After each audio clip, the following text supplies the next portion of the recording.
Today, we are ranking the top 5 most important Chargers in 2023, and Justin Herbert leads the way, and he really has no excuses because this is the best supporting cast he's ever had. You are Locked On Chargers, your daily podcast on the Los Angeles Chargers, part of the Locked On Podcast Network, your team every day.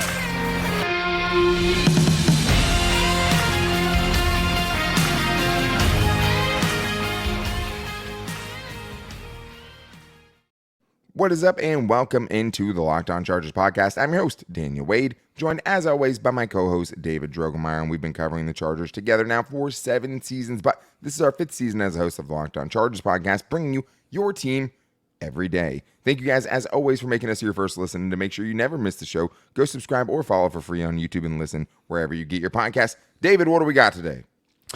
Daniel, today we are getting into the top 5 most important Chargers to success for the team this year. And this was really difficult to come up with this type of list. Some very, very good players had to get had to get left on the cutting room floor. But of course, everyone knows that this starts with Justin Herbert.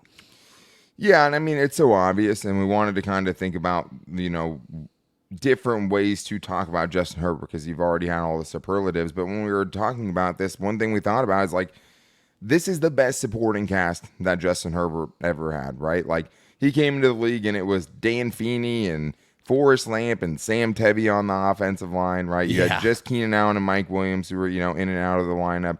And then he had no running back help outside of Austin Ekeler at all back then in 2020. And then even you think back to like last year, it's like last year, this is basically kind of the same nucleus at the very least, right? And I mean, with a couple of additions, really adding Quentin Johnston into the mix, but you've kept your offensive line together. A very reasonable chance you could get an upgrade over Matt Filer, or at least the 2022 version of Matt Filer with Jamari Sawyer. So David, it's kind of no excuses time. Justin Herbert is the most valuable player on this team, and he has the best supporting cast around him he's ever had. Yeah, I don't think there's any question about it, Daniel. I think you look at the offensive line that's in front of him, that's blocking for him. You got an all-pro that's at left tackle that's coming back from an injury in Rashawn Slater. You have Jamari Sawyer, who had filled in for Rashawn Slater last year and played incredibly good football for a 6th-round pick. You have an all-pro at center in Corey Linsley.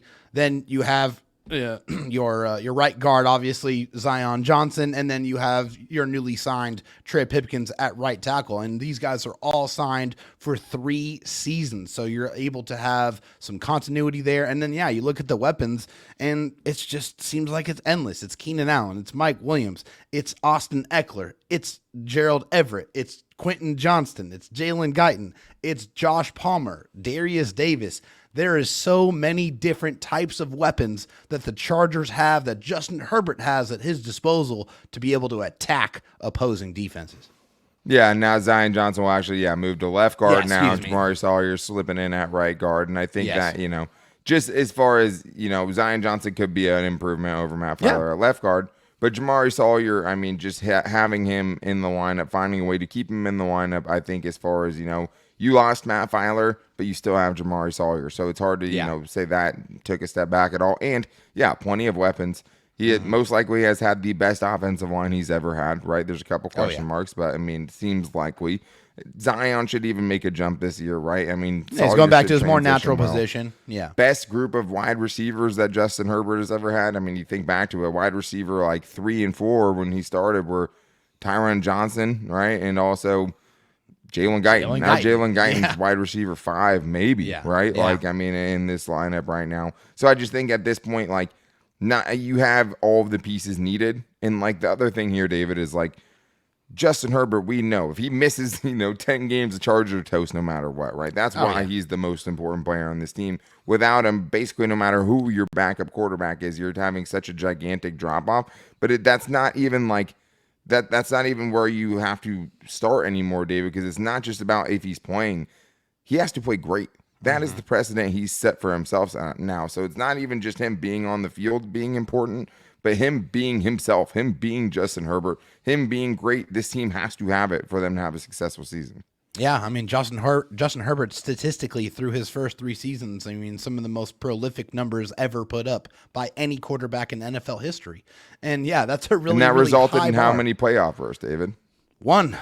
Right? So One. it's like if you had that good of seasons and you only made the playoffs one of those years, like that feels like the bare minimum. Yeah, no, absolutely it is. I mean, the Justin Herbert has to be great, and I think elements of his game that were missing last year get to hopefully come back this year. That rushing element, that ability to extend plays with his legs and to be able to do what he did against the Steelers on Sunday Night Football and run all over them. And, you know, that was a real big aspect of his game. I mean, he had the ability to throw on the run probably a little bit later towards the end of the year last year when the ribs were feeling a little bit better, but he never had that rushing element, and for obvious reasons, right? You're not going to try to injure yourself even worse than you already are, but that's something that's hopefully going to come back, especially under the tutelage of the Chargers' new offensive coordinator, Kellen Moore. Yeah, absolutely. I mean, we'll see. They use Dak, definitely more than Justin Herbert rushed last season. But yeah, you have a rib injury. You're not going to be running the football a lot just with your quarterback. It's always a dangerous game because he's the most valuable player on your team, right? Like he's the most important player to success. That is why they pay these quarterbacks just gazillions of dollars. That's why they spend premium draft capital on taking quarterbacks, and they keep doing it and they keep doing it until they find the right one. Of course, and that's why, no one should bat an eye when the Chargers give him an egregiously large contract. But, like, he has to be great for this team to not only be as good as they were last year, but like the most important guys on this team, having the dudes we're talking about today and those guys playing well is the best chance for the Chargers to take the next step, right? But I'm glad you brought up Kellen Moore, David, because I think he gets an honorary spot on this list. He's not a player, so he's not one of the 5 most important Chargers players. But it feels like, David, if the Kellen Moore thing doesn't work out, the Chargers aren't in for a great season, right? So like it also feels like this is where Kellen Moore has to be able to come in and not only just come in, but incorporate this offense quickly because the Chargers cannot afford to get off to a slow start, and that starts with him and him installing this new offense. Well, I mean, we were talking about it a little bit before we started recording. I mean, the only real, like, major significant addition to this offense was your first-round pick, Quentin Johnston. Yeah. So outside of that, you have pretty much the same supporting cast coming back for you. So now it's who is going to be able to come in and be that puppet master and to be able to take all of his beautiful toys and put them in the best positions to get the most success. It's about maximizing the weapons. It's about unleashing Justin Herbert. It's about accessing and utilizing that athleticism and that ability to have that pinpoint accuracy and his ability to run and his ability to throw it deep down the football field, which we did not see enough. But that's why Kellen Moore is so important, because you have most of the same weapons, but you don't know how they're going to be deployed and how they're going to be maximized. That is the job of Kellen Moore, to try to figure that out.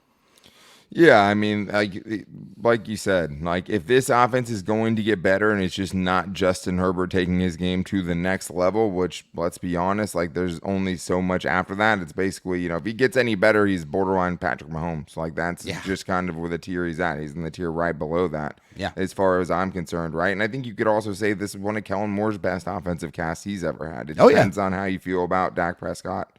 If you think he's better than Justin Herbert, which I do not. So I think just having Justin Herbert, Keenan Allen, and Mike Williams and Quentin Johnston compared to the, Amari Cooper, CeeDee Lamb, Michael Gallup years, like that's pretty close probably. Yeah. But I just think that, and the Cowboys have always had a really, really good offensive line, and Kellen Moore was there. But this is comparable, right? Like he shouldn't have to take a step back, and he should have a better quarterback in this, with this team this season. And it just feels like since you've only really added Quentin Johnston, and we'll see what Darius Davis's role is. Sure. The main force behind this offense getting better is Kellen Moore being a big improvement over Joe Lombardi. Yeah. Which we think he is, right? Yeah. Like that's the hope. This dude has, done it, and he has a track record of doing it, and he's led a top-5 offense multiple times in his short offense. Passing and running as well. Not just a great passing offense, a great rushing offense as well. Yeah, and I mean, he had Zeke and he had Tony Pollard, and he was able to make those guys work, but like it feels like he truly got the most out of the guys he had when he was in Dallas, and it always has felt like the Chargers never were finding a way to use their players most effectively, especially offensively. It always felt like there was meat on the bone. Yeah. If Joe Lombardi could take the 2021 roster up to a top-5 offense, There's nothing holding Kellen Moore back, but it has to be seamless in the offseason. You have to be able to get this new offense installed because that is going, like, the part of your schedule you need to eat up on is the beginning of it because it's going to get really, really tough. But we all know Justin Herbert's the most important player. Number 2 was really, really hard, David. Who is the second most important player on this Chargers roster for them to have success and for them to take this team to the next level in 2023? It's going to be a familiar name. You know that, and you're going to get into that coming up right after this. But I do need to tell you guys, if I was talking about the most important protein bars, there's only one bar I would go with, and that is Built Bar. The protein bar that tastes like a candy bar, and I love Built Bar. And what sets it apart to me is the flavors, right? We're talking churro, peanut butter, brownie, coconut almond. They even had snickerdoodle chunk puff, and they always have really special flavors and limited time flavors coming out all the time. The latest one was the peanut butter puff. That was great. I mean, it was a pillow of peanut butter, and I just love peanut butter in general. But what makes Built Bar so much different than the other ones is you're not getting a waxy, chalky bar that makes you feel every bit of your diet, right? You're getting something that's 100% covered in chocolate and soft and easy to chew. And the great thing is they do fit on your diet because most bars have only 130 calories, 4 grams of sugar, and a whopping 17 grams of protein. They're also really filling, too, is another thing about Built Bar. You eat a Built Bar, you'll be good for a while. They will be the fuel to get you through your day if you need it. And right now, you don't even have to wait by your mailbox because you can go to Walmart and pick up a 4-bar box right now, or you can go to Sam's Club, save yourself some time and money, and just get a 13-bar box, and you will find your favorite flavor. But you guys, since you guys listen to this show, you can still go online at BuiltBar.com. Use the promo code LOCKEDON15, and you'll get 15% off your next order.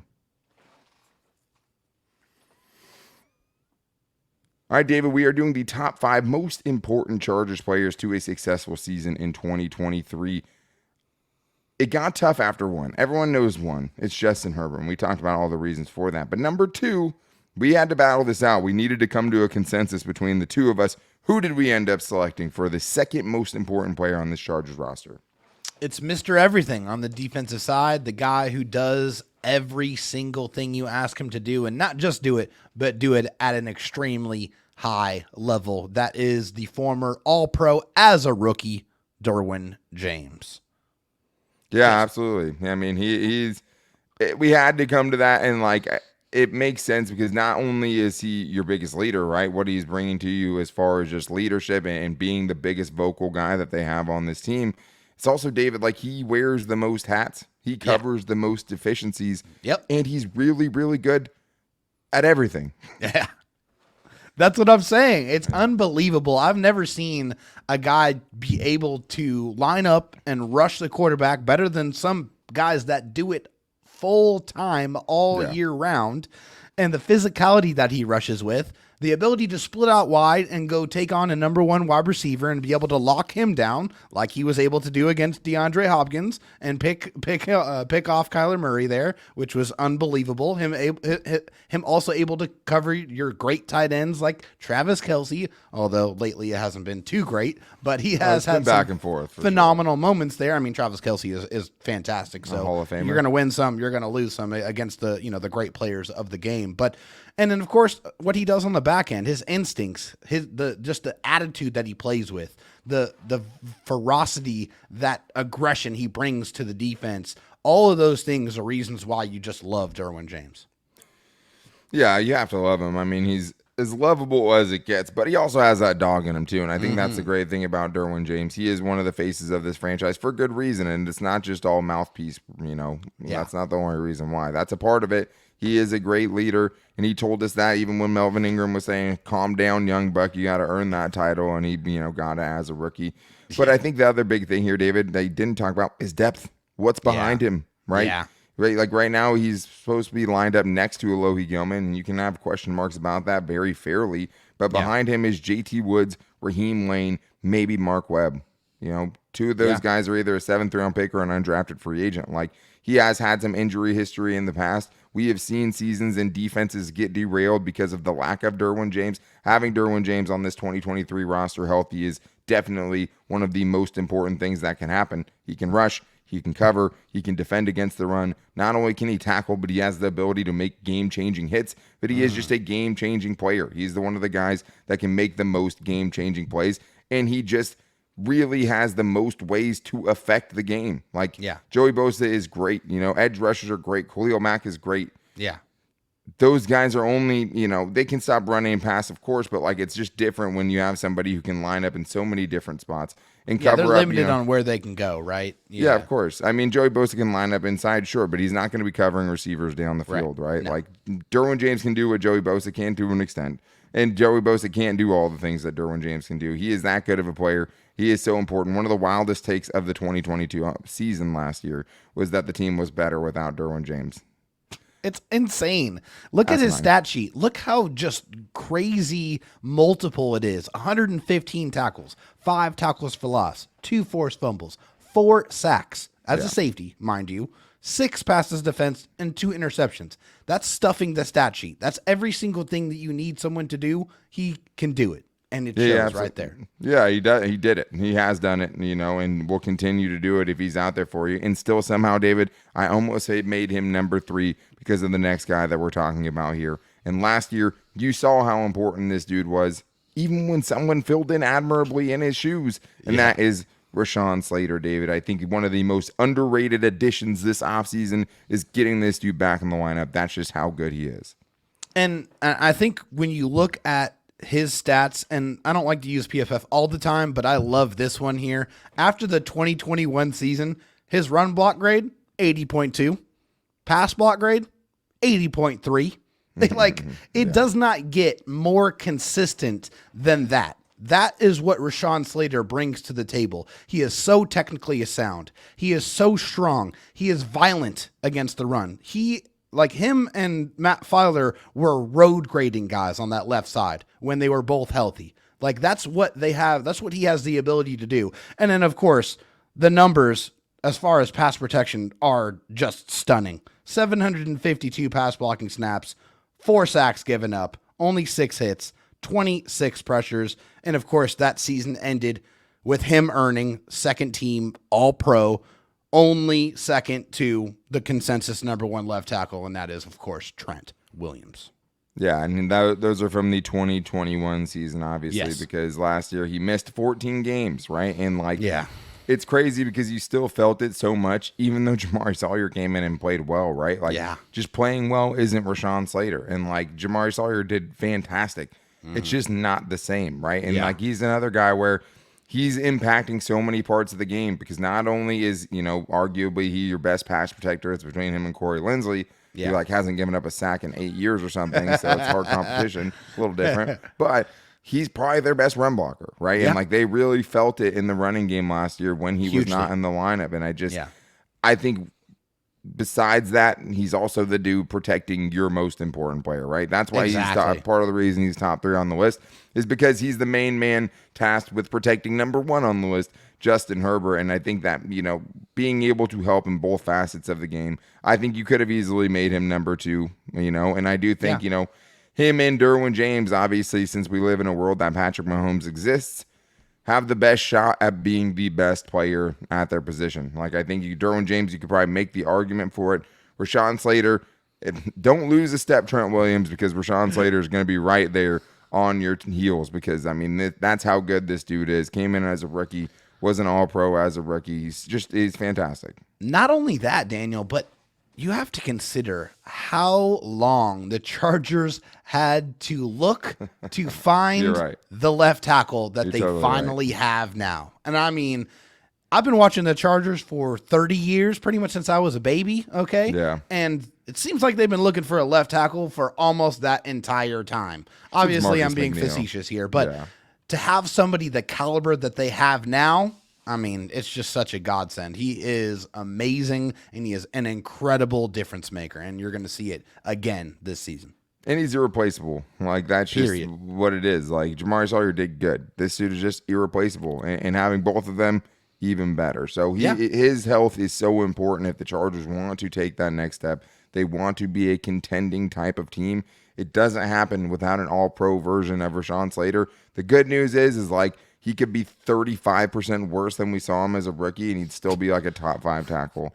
or at least a left tackle. Which is But, insane. yeah, I mean, since Marcus McNeil, the Chargers have not had this, and like Marcus McNeil's career got kind of tragically derailed by injuries and stuff like that. Yeah, that's very why short. there's not many things I want to see more this season for the Chargers than this dude coming back, reminding everyone just how freaking good he is, and because of the work he puts in, man, this dude was doing pass blocking sets in the Bahamas. On vacation. Like, that's just who this guy is. He loves football. I have no doubt that he's going to come back and be even better than he was before. Plus, his dad's awesome. He's always very active and stuff on Twitter. Yes. Love the Slaters for sure. But we still have picks number 4 and 5, David, and this is where some really, really good players are going to get left out. Coming up right after this.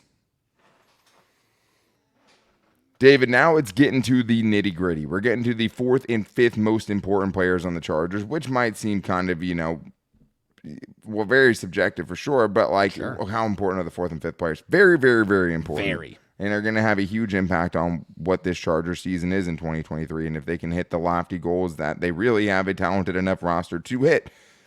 Number 4, David, I think it's going to be a little bit controversial. But that's just on today's show. Make sure you guys are back here. The everydayers already know what tomorrow is. It is Fan Mail Friday. So make sure you can hit us up in the YouTube comments and also give us your top 5 most important Chargers in the YouTube comments if you're watching there. But if not, if you're listening, you can go leave your question in a 5-star Apple Podcast review if you want to. You can hit us up on Twitter at LockedOnLAC. And you can call into the voicemail line at 323-524-7924. Get a 30-second call in. You have a good chance to be on not just any show, but tomorrow's show. So that everydayers know we will be back with you guys tomorrow as always. But number 4, David, doesn't seem like it would normally be controversial, but now seems as controversial as it ever has been. Who did you go with? Who did we go with the 4th most important player? Yeah, and I think it's just because of, maybe some of the off-field, things that happened after last season, maybe what happened in the last playoff game when he's throwing his helmet. But I firmly believe that if the Chargers want to be able to reach their potential, they absolutely have to have Joey Bosa being a major part of it. And I think you saw it last year when he got hurt and he was out and it was just Khalil Mack on the other side. They were able to focus in on him and be able to try to, basically take him out of the football game as much as they possibly can. There was a lot of games where Khalil Mack did not end with a sack. And that's why Joey Bosa is so incredibly important. I also always call him a force multiplier because he makes everybody around you better and makes their jobs a lot easier. When you can get pressure on the quarterback, you don't have to cover as long. When you can secure the edge and you can really be physical on the edge and you have that technical ability and just crazy, phenomenal hands, that's what Joey Bosa is able to do for you. That has been missing. And that's why a healthy version of Joey Bosa, and I mean a fully healthy version of Joey Bosa, hopefully for 15, 16, 17 games would be massive and would be a huge key for the Chargers' success in 2023. Yeah, and we talked about, the additions made offensively. Like, if you're looking for how this defense gets better and you're not saying, Derrick Ansley is just going to be a huge improvement over Ronaldo Hill, which maybe we're not giving that enough credit. I think that's a topic for another show that we should get into. But having a fully healthy Joey Bosa is the best chance for this Chargers defense to get better in 2023. There's obviously some depth that got, addressed a little bit, right? I mean, there's big question marks at corner and safety. But I think, at least as far as edge rushers, you have Tuli now. But still, behind Joey Bosa is Tuli Tuipulotu and Chris Rumph. That's not something that's striking fear into the game plans of opposing offenses on week-to-week basis, right? Right. And you could make a case for Khalil Mack here too, right? Definitely you can. But I think the biggest thing, why you would say Joey Bosa is, first of all, Joey Bosa, at his best, has a chance to be the Chargers' best defender, period. Better than Derwin James even. It's been a while since we've seen that version. Maybe we'll never see that version again. But, if they can get it, that would be so important and go such a long way. And not only, this team's success, but just the improvement and the continued improvement of this defense, which has been poor under Brandon Staley during his tenure. So I think that when you're looking at the depth, when you're looking at what this team was missing last year and why it's so important this year, I think Joey Bosa rightfully sits in the top 5 most important Chargers. And I think that having him, like you said, also unlocks not just Khalil Mack, which is the best version of Khalil Mack we saw last year was at the beginning of the season when Joey Bosa was at his best, right? That's when we saw a different version, 3 sacks in the first game version of Khalil Mack, right? So I think he's rightfully there. The crazy thing is, David, This number 5 has to happen right now. And man, did some names have to get left off this list that were very, very hard to leave off this list. And the crazier part than that, number 5 might not even be on the team when the Chargers get together in week 1. Yeah, he might not be, but you cannot have this top 5 list without including the guy who has literally scored more touchdowns than anybody else in the NFL over the last 2 seasons.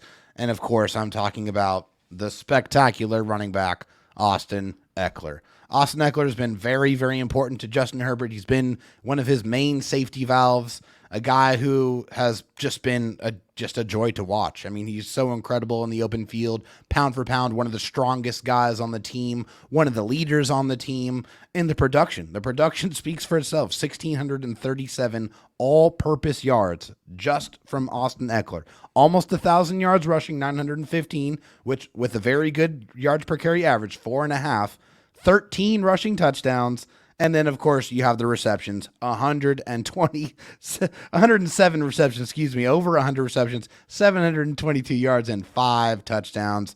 Just another spectacular season for him. And I'm kind of curious, and I'm excited to see how he is going to be utilized in Kellen Moore's offense.